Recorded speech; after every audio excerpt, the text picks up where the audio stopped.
Coming up on TLDR from GeekWire, Bill Gates' latest summer reading list. The AI startup that wants voice assistants like Cortana and Alexa to have complete conversations. And a campaign to overturn Seattle's controversial new tax on businesses like Amazon. From GeekWire, it's TLDR, our news rundown on all things tech. Bill Gates has revealed his latest summer reading list, and while he describes his recommendations as fun reads, Gates says they'll make you think about some deep questions like where does humanity come from, and why do bad things happen to good people? The latter is what people will think while reading Everything Happens for a Reason by Kate Bowler. It's about a professor diagnosed with stage 4 colon cancer. You've got this one person who's sick, is trying to figure out how they should deal with their bad news. You don't want to think of outcomes as just being random. You want to be able to connect them to something you control.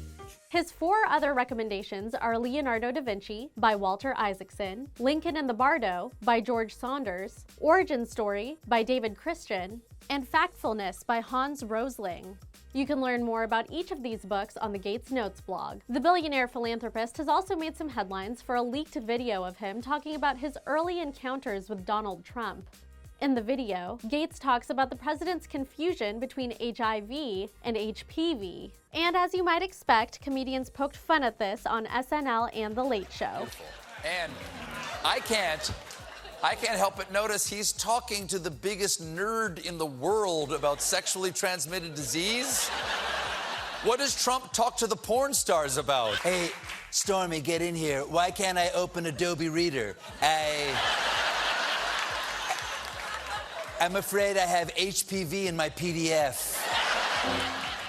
In other news, Microsoft has acquired an AI startup out of Berkeley, California that wants to advance virtual assistants like Alexa and Cortana from just responding to commands, Alexa, open Cortana, to having actual conversations. Semantic Machines is led by researchers and professors at Stanford and UC Berkeley, as well as a former speech scientist for Apple's Siri. And finally, you've probably heard of the big businesses like Amazon and Starbucks speaking out against the new Seattle tax on businesses making more than $20 million a year.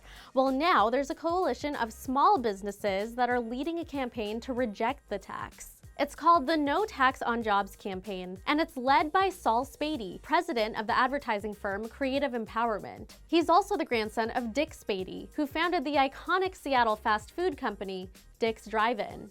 Saul told King 5, a media partner of GeekWire, quote, "This is a tax on high-volume, low-margin businesses like restaurants, and that's where it's going to put the most pain." He said the tax has led restaurants like Dick's Drive-In to rethink doing business in Seattle.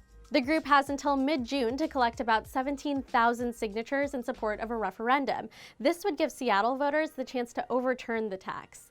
Well, that's all we have for today. If you haven't already and you like our daily rundowns, make sure to sign up for the TLDR email list at geekwire.com/TLDR, and you'll get notified every time we upload a new episode. I'm Starla Sampaco. Thank you so much for watching TLDR. I'll see you tomorrow.